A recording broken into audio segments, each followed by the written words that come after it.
اللهم صل على سيدنا محمد وعلى أزواجه وذرياته كما صليت على سيدنا إبراهيم وبارك على سيدنا محمد وعلى أزواجه وذرياته كما باركت على سيدنا إبراهيم في العالمين إنك حميد مجيد وصل على سيدنا محمد كما يليق بجلاله عندك يا رب العالمين وبعد السلام عليكم ورحمة الله تعالى وبركاته.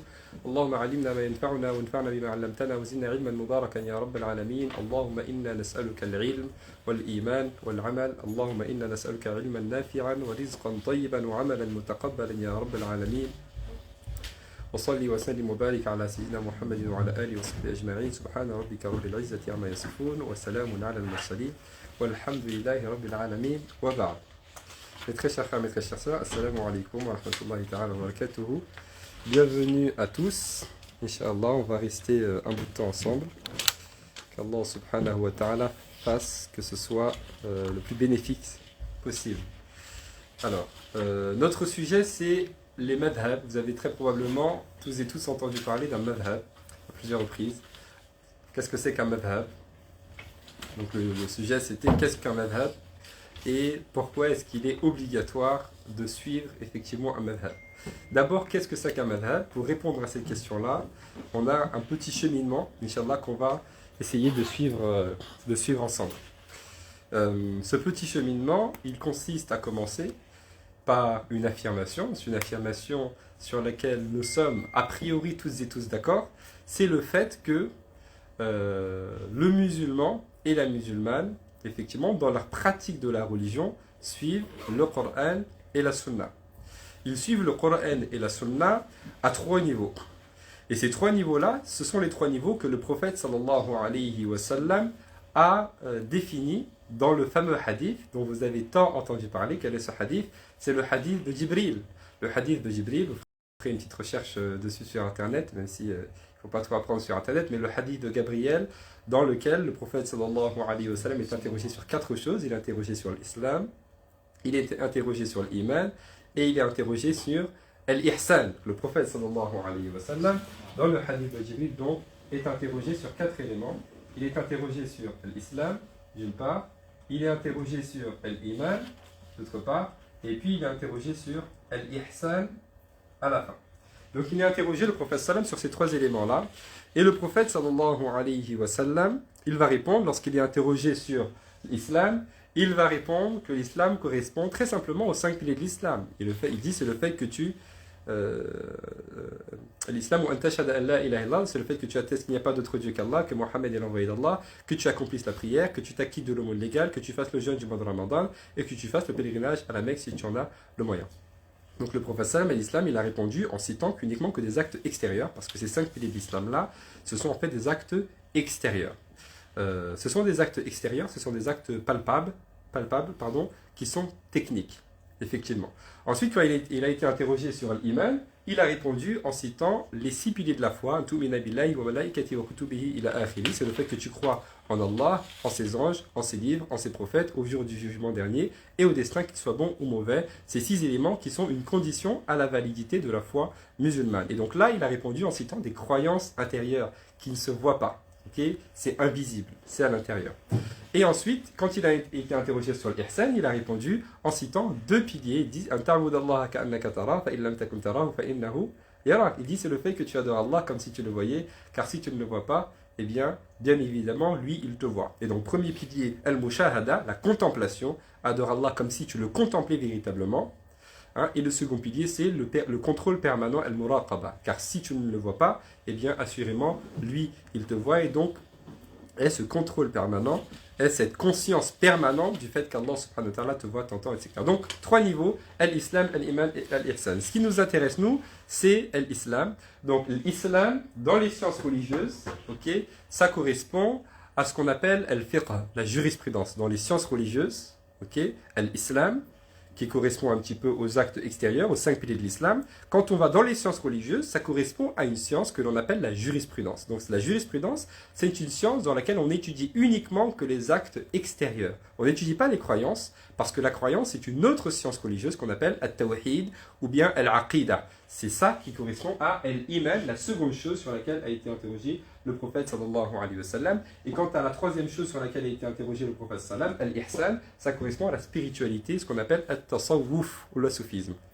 Très bien. Nous, on va s'arrêter sur ce premier élément qui est l'islam. Donc l'islam, dans les sciences religieuses, ça correspond ça correspond à la jurisprudence, al-fiqh. Donc c'est dans la jurisprudence qu'on étudie effectivement non seulement les 5 piliers de l'islam, mais également tous les autres actes extérieurs, donc le commerce, les peines légales, comment on se marie, comment on divorce, etc., etc., etc. Tout ça, ce sont des actes extérieurs, ça correspond à al-fiqh, effectivement, la jurisprudence. Donc nous, on va s'arrêter uniquement sur cet élément-là, sur le fiqh. Et la question qu'on va se poser, c'est quelles sont nos références dans le fiqh?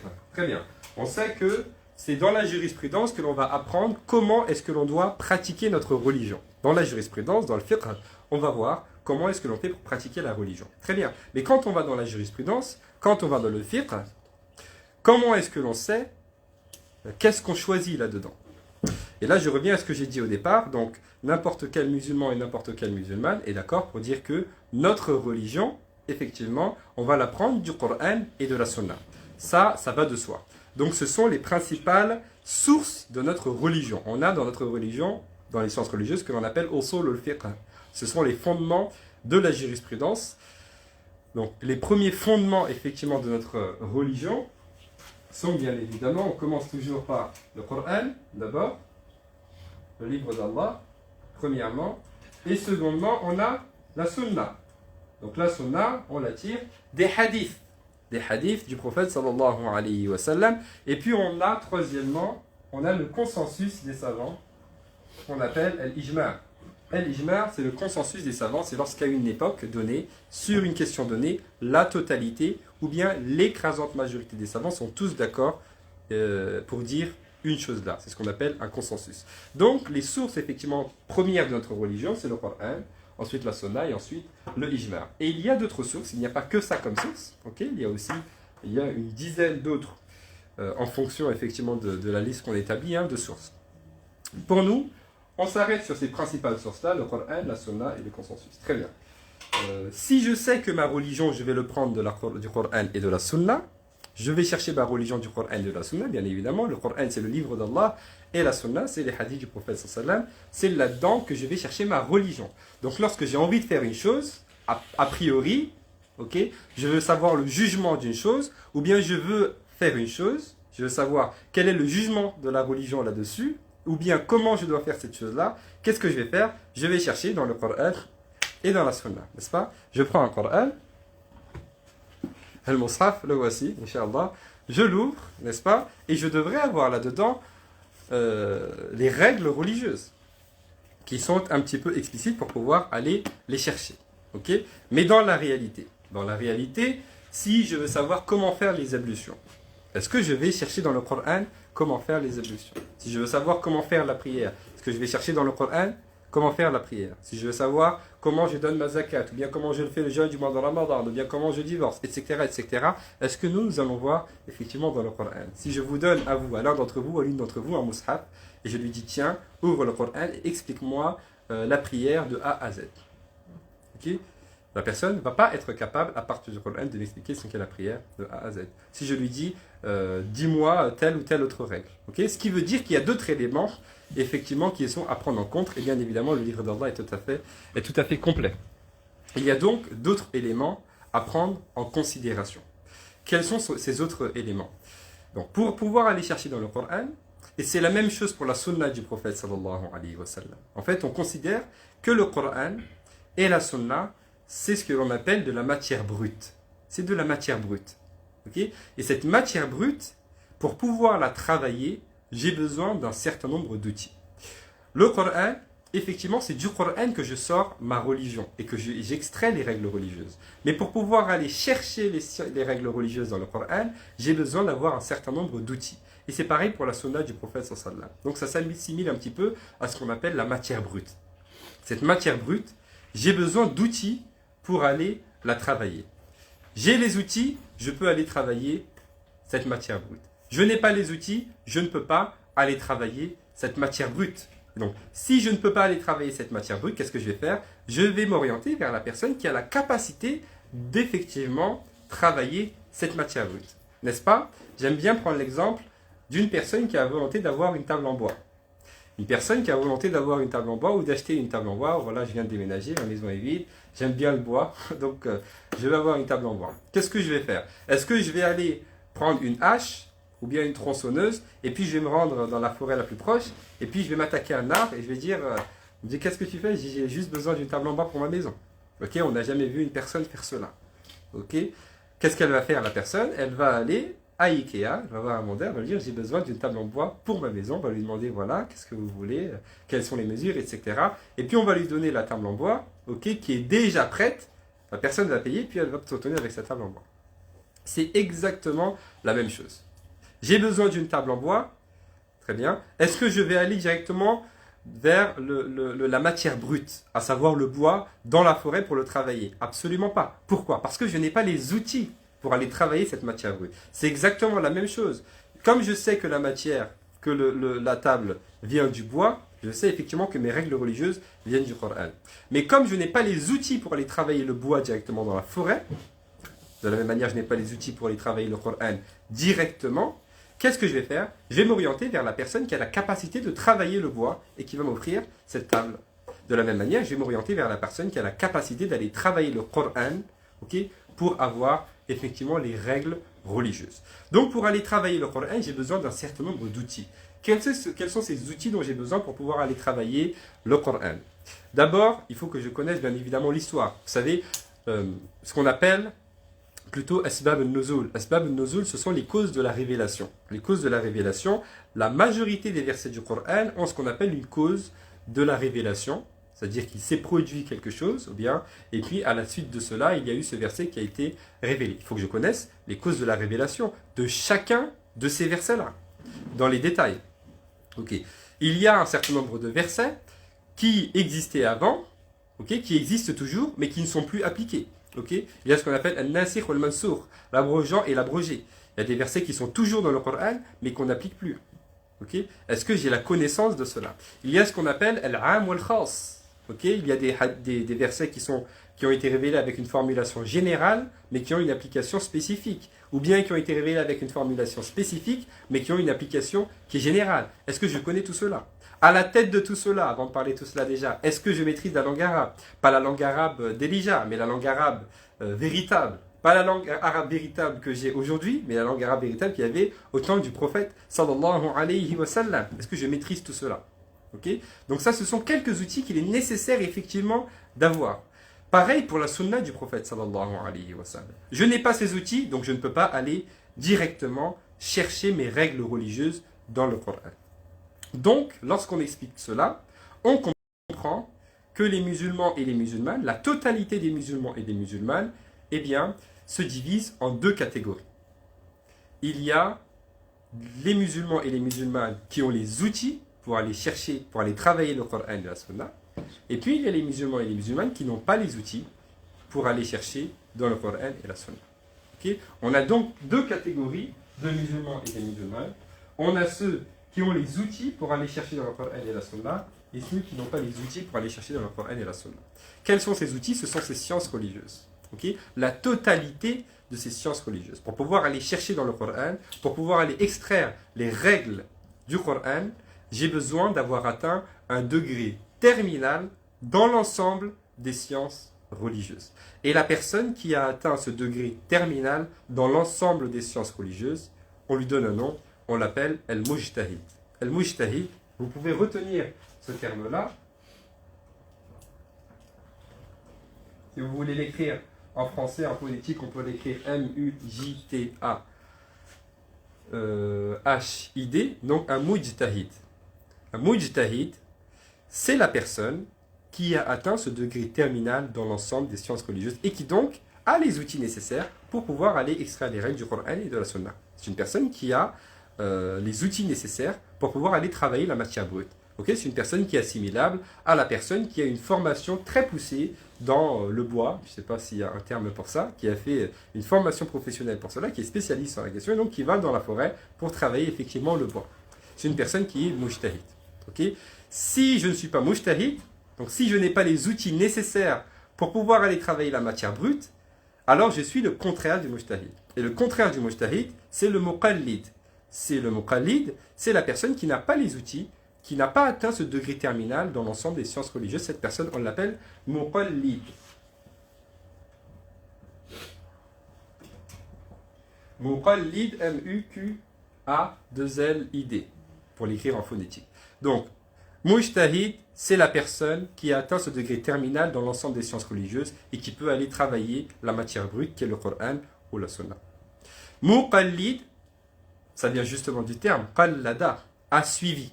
Muqallid, c'est la personne qui suit. Donc, c'est la personne qui n'a pas les outils nécessaires pour aller chercher dans le Coran et la Sunna. Donc, vous comprenez que l'écrasante majorité des musulmans et des musulmanes sont des muqallid. Nous sommes tous des muqallid. Okay, parce que nous n'avons pas ce degré terminal, okay, dans l'ensemble des sciences religieuses. Okay, nous n'avons pas ces outils pour aller travailler la matière brute, qui est le Coran et la Sunna. Donc, soit je suis un mujtahid, soit je suis un muqallid. C'est clair? Si je suis un mujtahid, alors je vais chercher dans le Coran et la Sunna. Effectivement, je peux le faire. Je vais travailler la matière brute parce que j'ai les outils pour le faire. J'ai atteint ce degré terminal dans l'ensemble des sciences religieuses. Mais, si je ne maîtrise pas toutes ces sciences-là, je n'ai pas les outils nécessaires pour aller travailler le Coran et la Sunna, pour aller travailler la matière brute, alors qu'est-ce que je vais faire? Aller chercher des règles religieuses dans le Coran et la Sunna, c'est un ordre.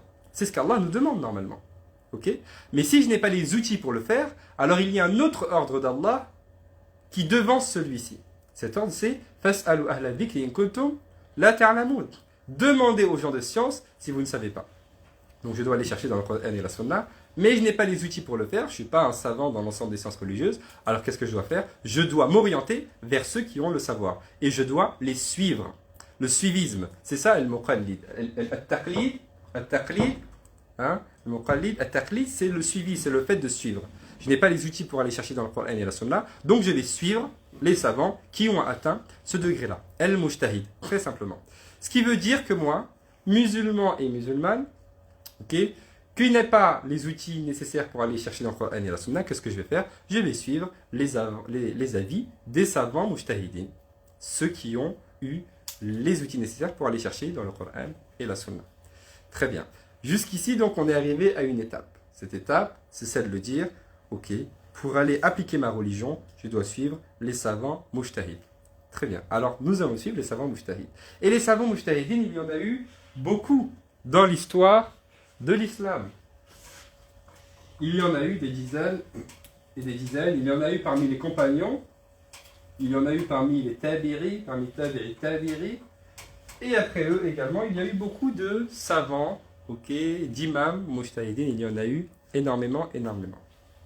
Ceux qui sont les plus connus aujourd'hui, et on va voir par la suite pourquoi ce sont les plus connus, ce sont les quatre imams. On a l'imam Abu Hanifa,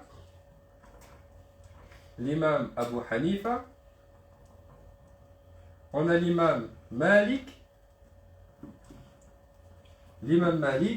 on a l'imam Al-Shafiri,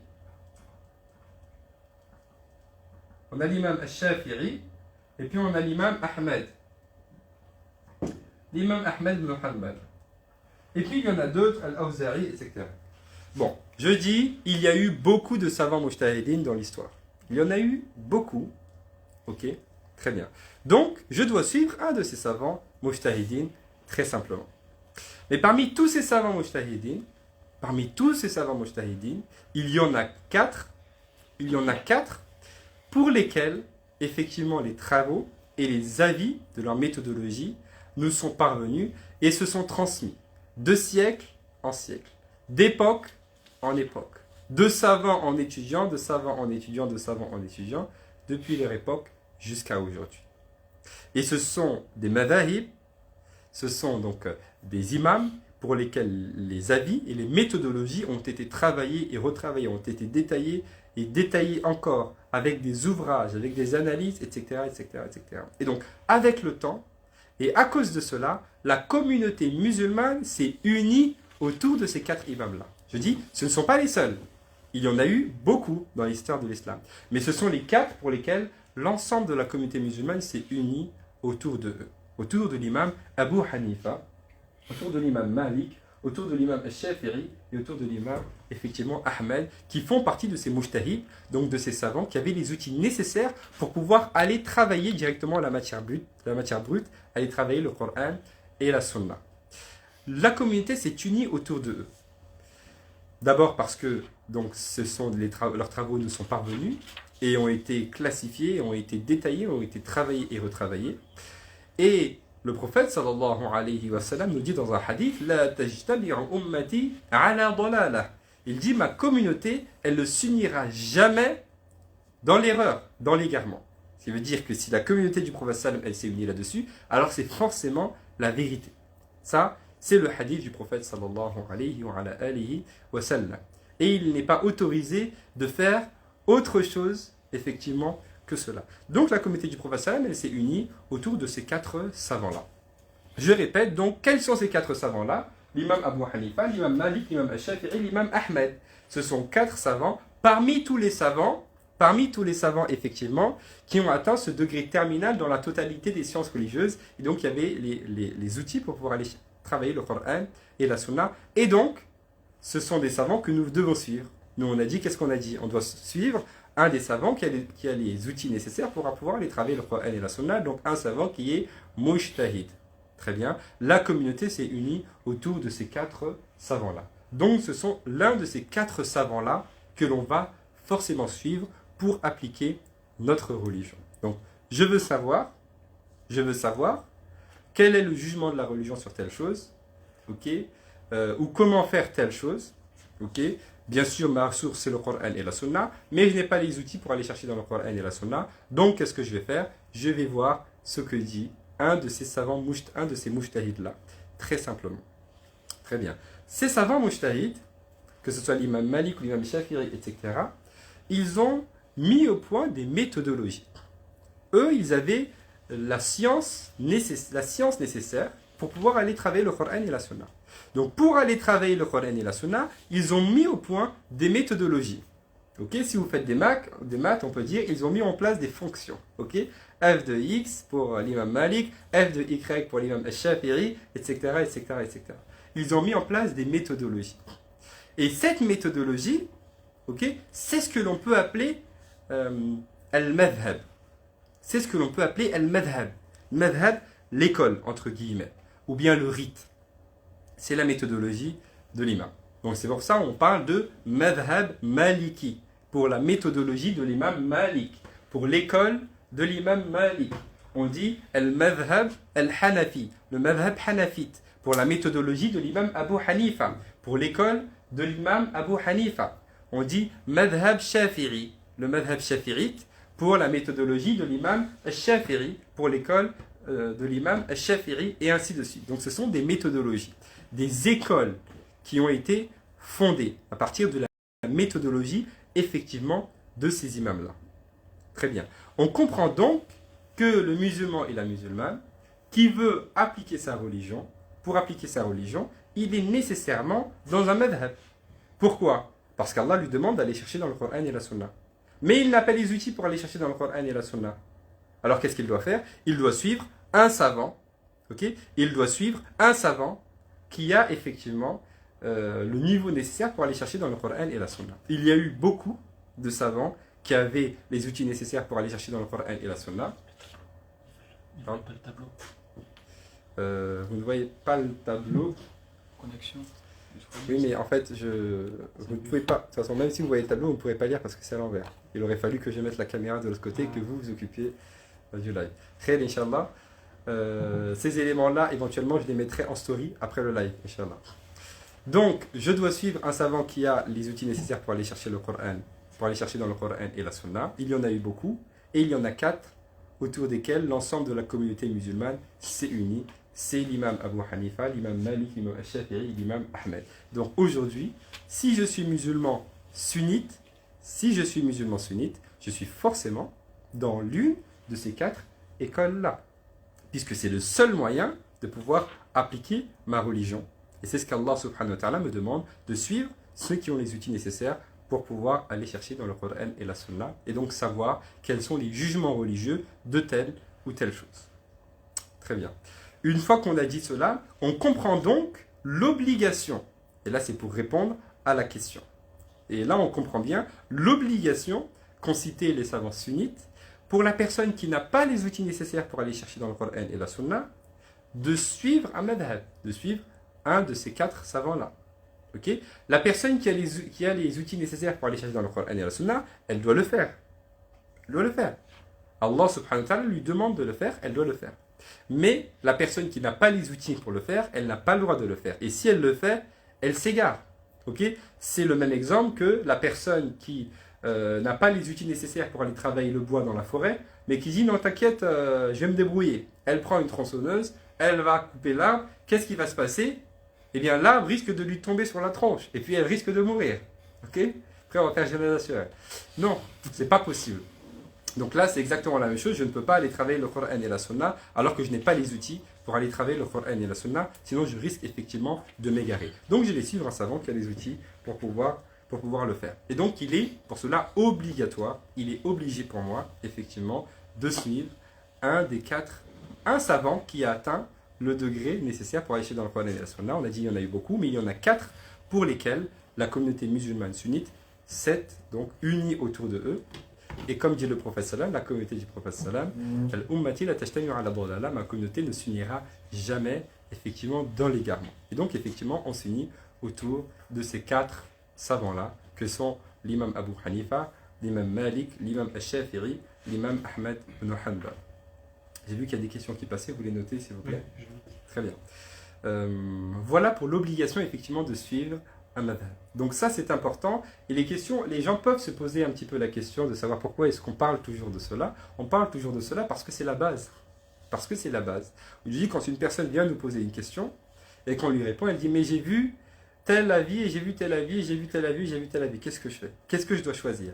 Mais quel est ton madhab, on lui dit. Quel est ton madhab? Tu es malikite, alors tu suis l'avis malikite. Tu es hanafi, alors tu suis l'école hanafi.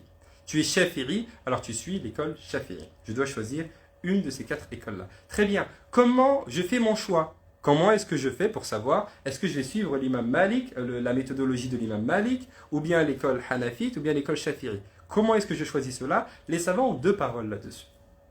La première, c'est que si j'ai une origine musulmane, alors je dois suivre l'école de mon origine, le rite de mon origine, très simplement. Ok, donc si je suis par exemple turc, ok, la Turquie c'est Hanafi, c'est le madhab Hanafi, donc je vais être Hanafi. Si je viens de l'Indonésie, Indonésie, Malaisie, tout ce qui est Singapour, les îles Comores, etc. Tout ça c'est Shafi'i. Donc je vais suivre l'école Shafi'i. Pareil la Tchétchénie, Shafi'i. Je vais suivre l'école Shafi'i. Okay. Si je suis d'Afrique, toute l'Afrique, Mali, Sénégal, Guinée, Côte d'Ivoire, Maroc, Algérie, Tunisie, tout ça c'est l'école malikite. Donc si c'est mon origine, eh ben, je vais être malikite. Et c'est l'école malikite est l'école qui est majoritaire en France, puisque la majorité des musulmans sont justement d'Afrique subsaharienne ou bien d'Afrique du Nord. Okay. Donc je suis effectivement l'école de mon origine. Pourquoi est-ce que je suis l'école de mon origine? Est-ce que c'est une obligation? On ne peut pas dire que c'est une obligation de suivre forcément l'école de mon origine. L'obligation c'est de suivre un des 4 madhab. Mais les savants disent qu'il vaut mieux suivre l'école de mon origine. Comme ça, s'il y a des divergences, ça ne va pas poser problème un petit peu dans la famille. Hein, par exemple, il y a l'avis dans le rite Hanafi qu'il n'est pas autorisé, par exemple, de manger les fruits de mer.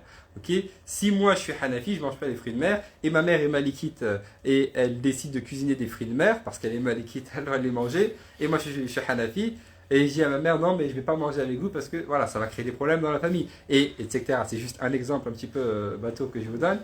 On peut prendre d'autres exemples. Donc ça peut créer un petit peu de problèmes. Donc il est mieux effectivement de garder un petit peu, rester dans la lignée de ses origines, de sa culture, de ses habitudes, de ses coutumes, etc., etc. La question se pose pour la personne qui n'a pas d'origine musulmane. Par exemple, une personne qui est convertie, qui entre dans l'islam. Quel madhab elle va choisir? Eh bien, on va lui dire de choisir le madhab, le rite qui est majoritaire là où elle habite. La personne va suivre l'école majoritaire là où elle habite. Et pour nous en France, l'école majoritaire, c'est l'école malikite, très simplement. Pourquoi? Très simplement parce que si c'est la vie qui est majoritaire, si c'est l'école qui est majoritaire, okay, le rite, le madhab qui est majoritaire, c'est-à-dire qu'il y a plus de chances, plus de probabilités que la personne rencontre un imam ou un savant qui va pouvoir répondre à ces questions selon le rite malikite, puisque c'est la vie qui est majoritaire. C'est le rite qui est majoritaire. Okay. Après, vous allez me dire, si j'habite effectivement dans un village paumé en plein milieu de la France où il n'y a que, par exemple, des mosquées hanafites, que des mosquées turques, bon, ça va être plus simple effectivement de suivre le madhab hanafi. Voilà, très simplement, Inch'Allah, là-dessus. Maintenant, la question que peut se poser, maintenant que l'on sait que si je suis musulman sunnite, alors je dois forcément être dans l'une de ces 4 écoles de jurisprudence. Ok, je suis musulman sunnite, je suis forcément dans l'une de ces 4 écoles de jurisprudence. Je suis, moi, d'origine malienne, bien, je vais être malikite. Donc, je suis effectivement l'école malikite. Mais pourquoi est-ce que je dois forcément me cantonner à l'école malikite, ok, alors que je sais qu'il y en a 4? Pourquoi est-ce que je ne peux pas, quand ça m'arrange, prendre par exemple de l'école malikite, et parfois si je suis dans la difficulté, bah, j'ai de cette école malikite, je vais prendre la chaférite, ok, et me balader un petit peu comme ça entre les écoles. Mais d'abord parce que ça s'appelle suivre ses passions. C'est-à-dire que je fais ce qui m'arrange. Et on n'adore pas Allah comme nous on veut, on adore Allah subhanahu wa ta'ala comme lui, il veut. C'est clair? Et puis, ensuite, pourquoi est-ce que je ne peux pas mélanger justement les écoles? Très simplement parce que chaque école a une méthodologie. Okay? Lorsque, par exemple, l'école malikite dit quelque chose, donne un jugement sur quelque chose, ce jugement qui est donné par l'école malikite, okay, il est soutenu par toute une méthodologie qu'on peut appeler la fonction f de x, par exemple. Okay? Toute cette méthodologie, c'est en suivant cette méthodologie-là, et uniquement cette méthodologie-là, que j'arrive à ce résultat-là. C'est clair? Uniquement. Si je vais dans le rite hanafite, j'ai également un résultat, un jugement. Et le jugement du rite hanafite est différent du jugement de l'école malikite. Parce que c'est une autre méthodologie. C'est une autre méthodologie. C'est f de y, une autre fonction. C'est clair? Donc c'est une méthodologie qui est effectivement différente. C'est pour ça qu'on a un résultat qui est différent. C'est clair? Si moi je veux unir les deux et prendre un peu de ça et un petit peu de ça, ok? Donc je vais prendre le résultat qui est là, qui n'a pas de méthodologie. Donc là il n'y a rien, c'est vide. Ok? Donc je sais que ce résultat, c'est soutenu par le rite hanafite. Et quand on dit le rite hanafite, ce n'est pas juste l'imam Abu Hanifa. Quand je dis le rite hanafite, ce sont des armées et des armées de savants à travers les époques qui tous étaient hanafites et tous ont confirmé ces avis du rite hanafite, qui les ont travaillés, retravaillés et détaillés autant que possible. Quand je dis le rite malikite, le résultat, c'est pas juste le résultat par exemple de l'imam Malik, qui peut être différent selon la même méthodologie. Okay? Mais c'est le résultat de milliers et de milliers d'armées de savants malikites à travers les époques, qui tous ont confirmé cela. Okay? Mais lorsque je choisis un peu de ça et un peu de ça, un peu de hanafite, un peu de malakite, ça me donne un truc qui n'a été supporté par absolument personne. Donc devant Allah, c'est mon unique responsabilité d'avoir fait quelque chose alors que je n'ai pas les outils et le niveau pour pouvoir effectivement le faire. Voilà pourquoi effectivement, si je suis musulman, sunnite, alors je dois forcément suivre l'un des 4 madhhabs de jurisprudence, effectivement. Et pour la majorité des musulmans en France, effectivement, c'est les rites malikites. En fonction de mon origine, effectivement, je vais me ranger dans l'un de ces 4 madhabs-là. Voilà un petit peu pour expliquer la chose de manière extrêmement résumée. J'ai encore un certain nombre d'éléments à vous dire, mais avant ça, je vais en faire une première pause pour prendre les questions. Inch'Allah. Dis-moi. Parce que j'ai vu qu'il y en avait un certain nombre et il ne reste que 20 minutes. Il y en avait une, c'est est-ce qu'il y a des posts sur les causes des révélations du Coran? Les causes de la révélation des postes? Ouais, un post sur les causes de la révélation du Coran. Alors je pense qu'on veut parler peut-être d'ouvrages. Effectivement, il y a des ouvrages. Il y a des ouvrages qui parlent des causes de la révélation du Coran, ce qu'on appelle Asbab Nuzul. Asbab Nuzul, c'est une science qui s'intègre dans les sciences du Coran. Ça s'appelle l'Ulum al-Quran. Donc l'Ulum al-Quran, c'est une science à part entière qui s'étudie. Donc dans l'Ulum al-Quran, il y a une partie sur Asbab Nuzul. Et il y a des livres effectivement entiers sur les causes de la révélation. Il doit y en avoir en français, mais la majorité de ce qui existe, bien évidemment, est en langue arabe. Question suivante. Est-ce que les savants sont des mujtahid? Je veux un post où vous expliquez. Ah d'accord. Donc la personne, je pense, veut qu'on fasse un... D'accord. Vous voulez qu'on... Sur les réseaux, je pense. Sur les réseaux. Ok, très bien. On va essayer de préparer quelque chose sur les causes de la révélation du Coran, mais des versets, mais on ne peut pas faire un post pour chaque verset. Donc, on va essayer de faire quelque chose de général, Inch'Allah. Alors, notez-le pour pas qu'on oublie. Ensuite, est-ce que les savants sont obligatoirement des mujtahid? non, les savants ne sont pas obligatoirement des mujtahid. Une personne savante, c'est une personne qui a le savoir, ok, qui a atteint un certain degré, on considère que c'est une personne qui est savante. Mais tous les savants ne sont pas mujtahid. Tous les savants ne sont pas mujtahid. Tous les savants un savant peut être spécialiste d'une matière, et donc on l'appelle c'est un savant. S'il est spécialiste dans la langue arabe, on l'appelle lughawi. S'il est spécialiste dans le hadith, on l'appelle muhaddith. S'il est spécialiste dans l'usul, les fondements de la jurisprudence, on l'appelle usuli. S'il est spécialiste dans le fiqh, dans la jurisprudence, on l'appelle faqih. Tout ça, ce sont des savants. Mais nous, c'est pas ça qu'on demande. On demande que la personne, le mujtahid, il soit effectivement spécialiste dans la totalité de ces sciences-là. Soit à la fois faqih, plus usuli, plus lughawi, plus muhaddith, etc., etc., etc. Ok? Voilà la différence. Oui. Est-ce qu'un mujtahid a déjà appris directement des compagnons? Est-ce qu'un mujtahid a déjà appris directement des compagnons? Oui, bien sûr. Puisqu'il y a des mujtahids parmi les tabiri. Et les tabiri, ce sont ceux qui ont pris des compagnons. D'abord, il y avait des mujtahids parmi les compagnons du prophète sallam, et également parmi, après, les tabiri, parmi les tabi-tabi, etc., etc. Vous allez me dire, mais alors pourquoi on ne prend pas l'avis d'un compagnon, on ne suit pas un compagnon, plutôt que suivre par exemple l'imam Malik? Parce que le compagnon, on a ses avis sur un certain nombre de questions, mais d'autres questions sur lesquelles on n'a pas d'avis. Okay? Alors que pour ces madhahib-là, tout a été effectivement classifié. Oui. Comment est-ce que les 4 savants ont été choisis par rapport aux autres? Comme je l'ai expliqué, ce sont les 4 imams pour lesquels les travaux et la méthodologie a été transmis de siècle en siècle, d'époque en époque, de savant en étudiant, depuis leur époque jusqu'à aujourd'hui, avec aucune coupure à aucun siècle. Okay? Il y a eu une diffusion très massive de ces madhahib dans le monde musulman, auxquelles elles se sont installées, elles ont été adoptées par les gens. Allah subhanahu wa ta'ala a fait que ça a été accepté. Et la communauté, elle s'est unie autour de ces 4 écoles-là, très simplement. Inch'Allah. Ensuite, c'est tout. J'ai eu d'autres questions qui sont apparues après. Mon amie est indienne et hanifi et marocaine, malikite, comment choisir? Pardon? Mon amie est indienne oui. Et marocaine.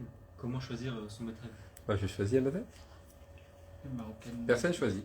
Si je prends le cas par exemple d'un jeune qui a un de ses parents marocains et l'autre par exemple indien, okay, donc Hanafi et Malikite, il faut choisir entre les deux. Alors généralement on va dire on va suivre le madhab du père, okay, plus d'influence. Il faut choisir entre les deux et c'est bien de choisir le madhab qui est majoritaire pour que ce soit un peu plus simple. Et aussi parce que ça veut aussi quelque part dire que c'est celui qui est le plus adapté aussi à l'endroit. Oui. Moi j'avais une question. C'était par rapport à la méthodologie. Les 4 grands imams, les méthodologies, comment ils font pour choisir les méthodologies et puis de sorte que ça soit aussi différent les uns les autres, pourtant c'est le même pour elles. Ce n'est pas voulu, ça ce n'est pas volontaire. C'est-à-dire que le savant, il a sa science.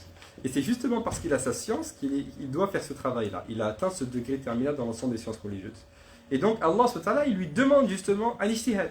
Allah lui demande de faire un effort personnel. Donc il doit utiliser son cerveau et tous les outils qu'Allah subhanahu wa ta'ala lui a donnés. Donc c'est ce qu'il fait.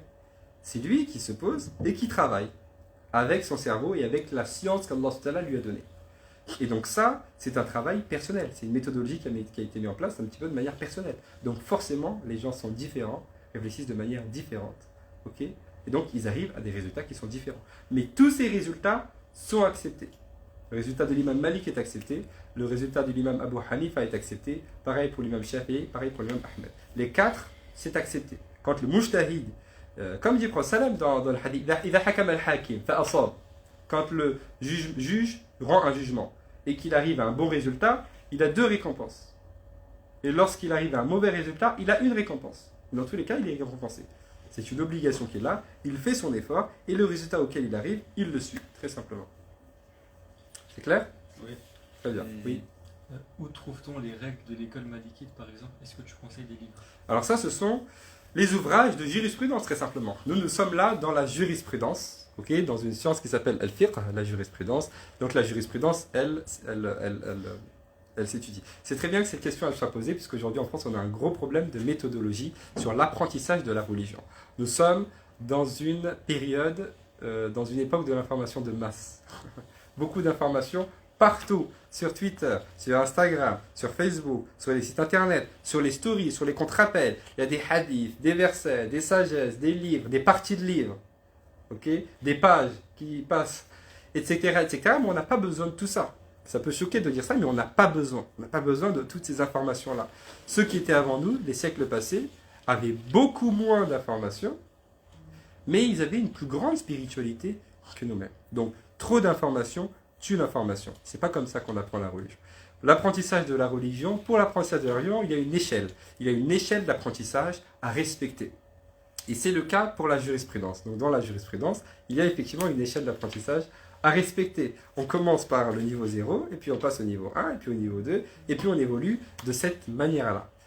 Et donc il y a effectivement des ouvrages de référence pour commencer à apprendre la jurisprudence. Dans le rite malikite, il y a un certain nombre d'ouvrages, dont certains sont enseignés ici même, donc à la mosquée. Parmi les plus connus, il y a le Matn al-Akhdari, donc l'épître, le précide al-Akhdari, qui est traduit en français, qu'on le trouve très facilement. Okay. Au-dessus de ce niveau-là, il y a Ibn Ashir qui est aussi un poème, qui est vraiment très basique, okay, dans les sciences religieuses. Au-dessus de cela, le livre de référence du niveau au-dessus de cela, c'est Al-Risala, la Risala, d'Ibn Abi Zayd al-Qayrawani. Et puis le livre de référence pour le niveau qui est au-dessus de celui-ci, de maîtrise du madhab, c'est le Mukhtasar Khalil.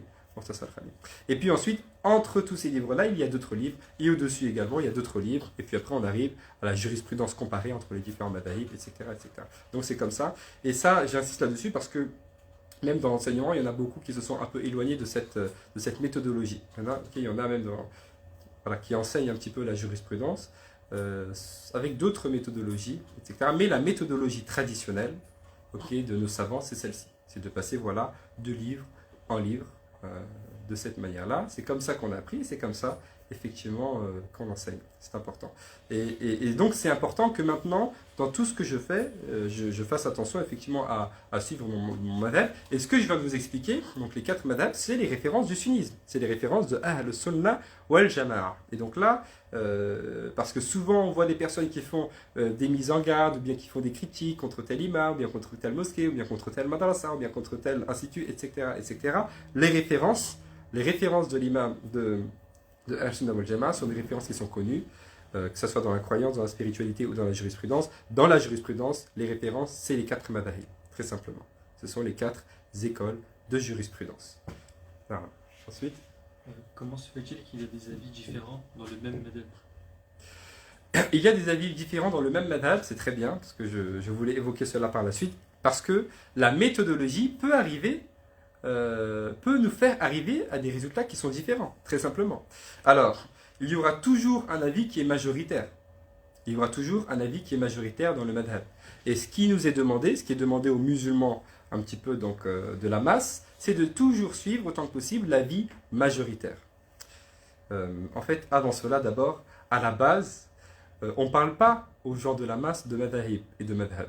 Parce que le madhab de la personne un petit peu ignorante de la masse, c'est le madhab de son imam, de son cheikh. On ne lui parle pas de madhab. Okay? Madhabul la'ami, madhabul mufti.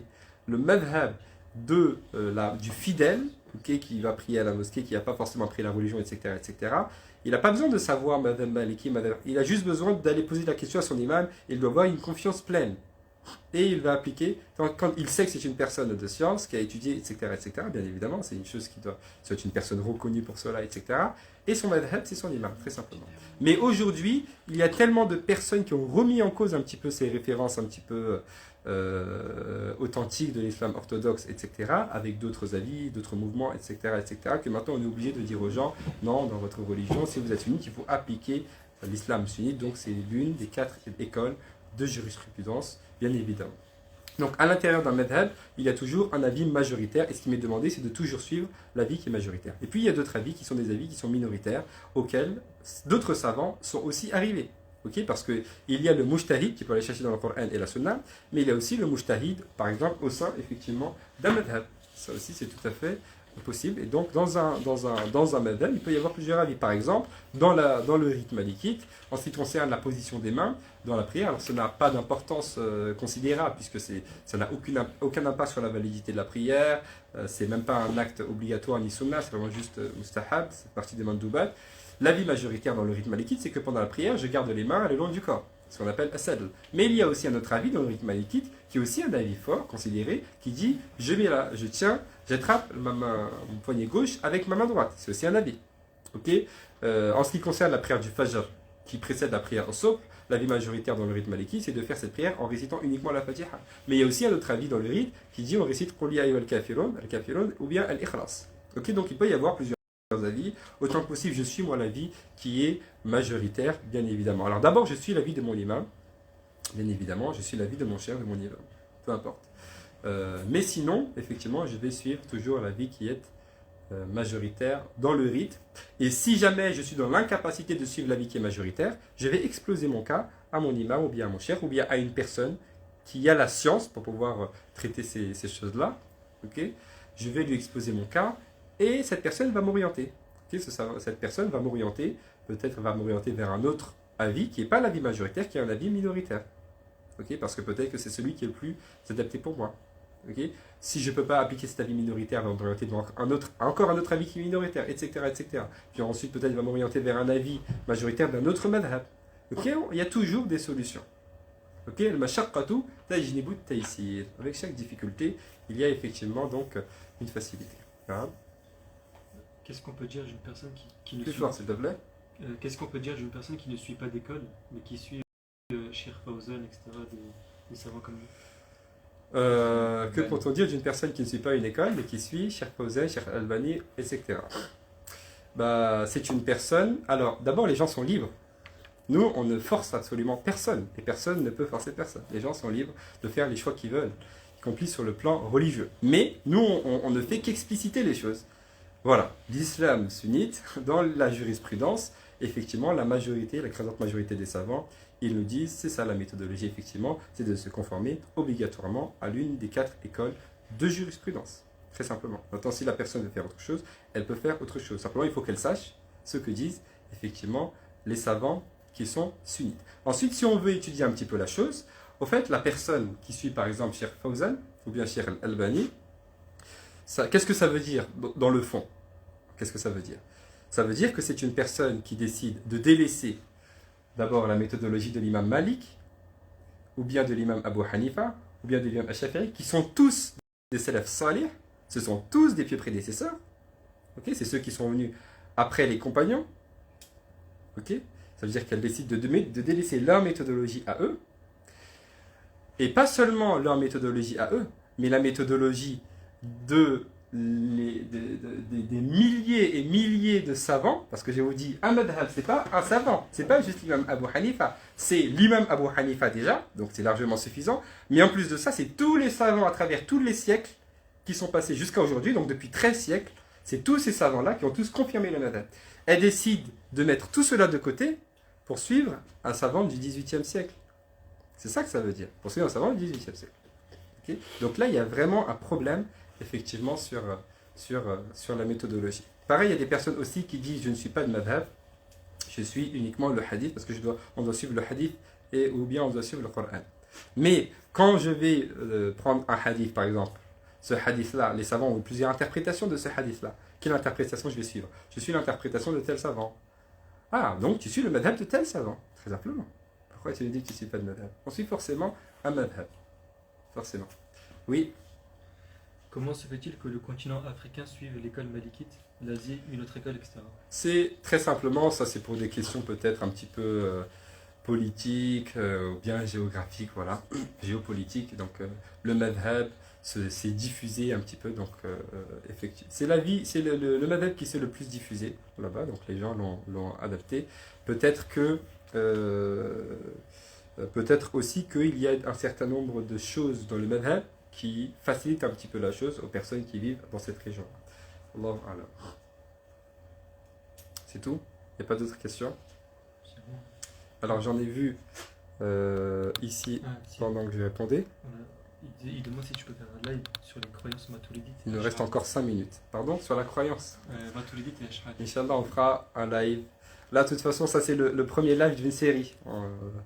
J'ai été un petit peu motivé pour reprendre un peu les lives, donc on va, Inch'Allah, en faire assez régulièrement, parfois des lives un peu plus spirituels, parfois des enseignements comme celui-ci. Donc je note, Inch'Allah, la demande de faire un live sur la aqida, sur la croyance, Inch'Allah, la charite et matolidite, la croyance de Ahl-Sunnah wal Jama'a, il n'y a pas de problème. Qu'Allah subhanahu wa ta'ala nous permette. Très bien. S'il n'y a pas d'autres questions, Inch'Allah, on va s'arrêter là-dessus. Donc, pour résumer, la conclusion et la chose sur laquelle on va s'arrêter, c'est le fait effectivement de dire que le musulman, aujourd'hui, qui est sunnite, il est forcément dans l'une des 4 écoles effectivement de jurisprudence de manière obligatoire. C'est une obligation. Okay? Pourquoi? Parce qu'il est obligatoire d'adorer Allah comme Allah veut et pas comme nous on veut. Ça c'est une obligation. Okay? Et pour adorer Allah comme il veut, comment je fais pour savoir ce qu'Allah subhanahu wa ta'ala veut? Comment est-ce qu'il veut que je l'adore?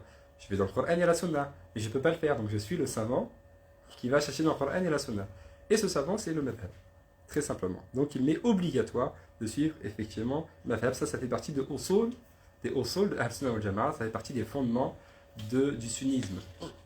Qu'Allah subhanahu wa ta'ala nous aide et qu'Allah subhanahu wa ta'ala nous permette. Une fois qu'on a donc expliqué cela, ça veut dire que maintenant je ne vais plus faire de recherche sur Google, ok, et je vais voir, et l'avis, je lis tous les avis, et l'avis qui m'arrange, je le prends, ou bien le premier avis qui tombe, je le prends. Non, maintenant je sais que je suis malikite, ou bien je suis hanafite, ou bien je suis shafi'i, etc. Donc à chaque fois que d'abord je ne cherche pas sur Internet. D'abord je ne cherche pas sur Internet. Quand j'ai une question, je vais voir un savant, je lui pose ma question. Et c'est comme ça. Si jamais ça arrive, et que je suis dans l'urgence, etc., je vais toujours faire une recherche, et sur ma recherche, je vais écrire selon, par exemple, je vais écrire malikite, ou bien shafi'i, ou bien hanafite, pour avoir l'avis, effectivement, de mon école. Toujours. Qu'Allah subhanahu wa ta'ala nous permette de mettre tout cela en application. Donc tout cela, c'est l'enseignement que l'on a ici à la grande mosquée de Strasbourg, parce que je vois aussi, donc, alors je ne vois pas, mais les jeunes me rapportent un petit peu que il y a eu telle critique, il y a eu telle mise en garde, etc., etc., sur ce qui est fait à la grande mosquée. Alhamdulillah, la grande mosquée, nos références, c'est les références du sunnisme authentique, orthodoxe, traditionnel, donc Ahl-Sunnah wal Jama'a, donc dans la jurisprudence, c'est les 4 madhab. Nous, en l'occurrence, nous sommes malikites, donc tous nos enseignements sont effectivement en cohérence avec le rite malikite. Alors, je veux ici apporter une petite précision, c'est que cette précision, elle est très importante. C'est le fait que il y a dans la jurisprudence, donc dans notre religion, un certain nombre de choses qui ne changent pas. Okay, il y a des choses qui ne changent pas. Mais il y a aussi un certain nombre d'éléments qui sont en lien avec l'époque et avec la région, avec l'espace géographique. Et ça, c'est très important de le comprendre. Okay? Et donc, ces éléments qui sont en lien avec l'époque et avec l'espace, ils vont être amenés à changer, bien évidemment. Également, peut-être, en fonction du contexte. Et ça, c'est très important. C'est des personnes qui disent parfois, vous faites ceci, vous faites cela. Et tout à fait. Il y a un certain nombre de choses qu'il est nécessaire, effectivement, d'adapter. Mais ça, ce n'est pas nous qui allons faire ce choix-là. Ce n'est pas les gens. Ce sont les savants. Ce sont les savants qui vont faire des fatwas et qui vont nous dire, dans ce cas-là, il faut plutôt faire cela. Je vous donne un exemple très concret. Dans le rite malikite, l'avis majoritaire, c'est que les non-musulmans n'ont pas le droit d'entrer dans une mosquée.